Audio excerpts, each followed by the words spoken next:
और दोस्तों आज हम आपके लिए लेकर आए हैं बहुत ही महत्वपूर्ण सूचना जो कि उत्तर प्रदेश प्रोन्नति बोर्ड द्वारा जारी किया गया है। इसमें आपका एग्जाम कैसे होगा उसका एक OMR डेमो दिया गया है। इसमें आपको कैसे फिल करना है, वो कैसे रहेगा, आपको सब बताते हैं एक एक करके। तो तब जैसे दोस्तों लिखित परीक्षा के प्रश्न पत्र की संरचना भी बताई गई है। सामान्य ज्ञान, सामान्य हिंदी, संख्यात्मक एवं मानसिक योग्यता, मानसिक अभिरुचि, बुद्धिलब्धि एवं तार्किक क्षमता। इसके टोटल 150 क्वेश्चन होंगे, 300 नंबर के होंगे और ये 2 घंटे का होगा। लिखित परीक्षा वस्तुनिष्ठ प्रकृति की होगी। वह परीक्षा का माध्यम पेन पेपर बेस्ड होगा। वस्तुनिष्ठ परीक्षा उपरोक्त विषयों में कुल 150 एवं 300 अंकों की होगी, जिसमें अवधि 2 घंटे की होगी। और आपसे बता दें कि इसमें नेगेटिव मार्किंग के लिए भी बताया गया है कि प्रत्येक प्रश्न 2 अंक का होगा और ऋणात्मक प्रावधान होगा 0.5। प्रत्येक क्वेश्चन के लिए 0.5 अंक जो है काट लिए जाएंगे। अब इसमें ये देखिए, ये आपके OMR का जो है ये इस तरह होगा, जिसमें आपका परीक्षा का केंद्र और कोड दिया होगा। परीक्षा केंद्र कोड दिया होगा, फिर उसके बाद अनुक्रमांक दिया होगा। उसमें अनुक्रमांक भरना है और नीचे वाले गोले अंक के अनुसार ब्लैक करने हैं। फिर यहाँ प्रश्न पुस्तिका क्रमांक है, इसको ऐसे भरना है।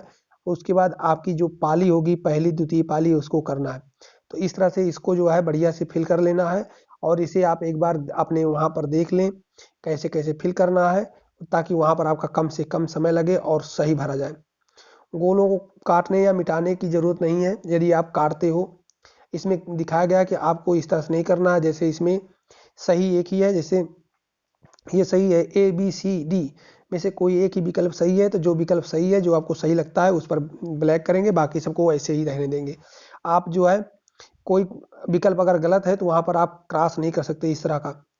अगर रॉन्ग गलत, ये भी गलत हो जाएगा। यदि आप जो है क्या बोलते हैं ब्लैक नहीं करते और उसको सिर्फ ऐसे टिक सही का मार्क कर देते हैं तो भी गलत हो जाएगा।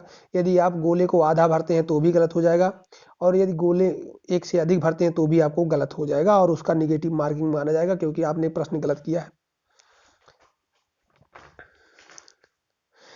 और इसके बाद इसमें बताया गया है कि जो समान हिंदी का प्रश्न होगा वो सिर्फ केवल हिंदी में होंगे, बाकी सभी प्रश्न हिंदी और इंग्लिश दोनों में होंगे। और यदि किसी प्रश्न पर संशय होगा तो अंग्रेजी रूपांतर ही मान्य होगा। तो इसलिए यदि आपको किसी प्रकार की समस्या देखने में त्रुटि लगती है तो इंग्लिश को भी साथ साथ देखते चलें जल्दी से जल्दी।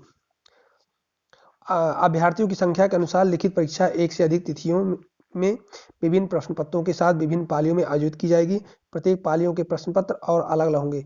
इसका मतलब यह है कि इसमें सीधा सीधा ये कहा गया है कि नॉर्मलाइजेशन जो है किया जाएगा।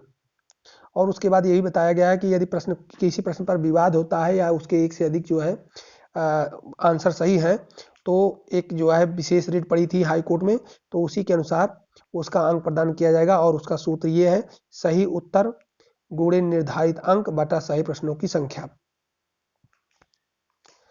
तो बोर्ड द्वारा, इसका मतलब ये है कि जैसे सही उत्तर कितने हैं, सही उत्तर कितने हैं, सही उत्तर गुणे निर्धारित अंक। जैसे जैसे मान लीजिए कि यदि आपके पास जो है, इसके बाद भी बताएंगे, पहले देख लीजिए क्या क्या है। पाठ्यक्रम संकेता प्रकृति का होगा। परीक्षा के पश्चात पाठ्यक्रम से संबंधित मामलों पर कोई, हाँ, जो पाठ्यक्रम है परीक्षा के बाद किसी प्रकार की अगर इस पर आपत्ति करते हैं तो उससे कोई मतलब नहीं है।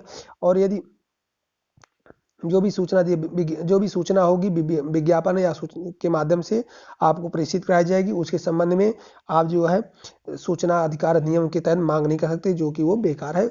इसलिए जो भी सूचना होगी कमीशन आपको बार बार अपनी वेबसाइट के माध्यम से आपको उपलब्ध कराता रहेगा और जो भी होगा उसी के अनुसार आपको अपनी परीक्षा की तैयारी करनी है। तो दोस्तों ये थी सूचना और आप इसे एक बार देख लें।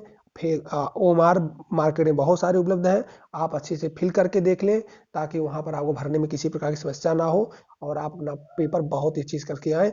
और दोस्तों इसी गुड लक के साथ आपको देते हैं विदा। Thank you.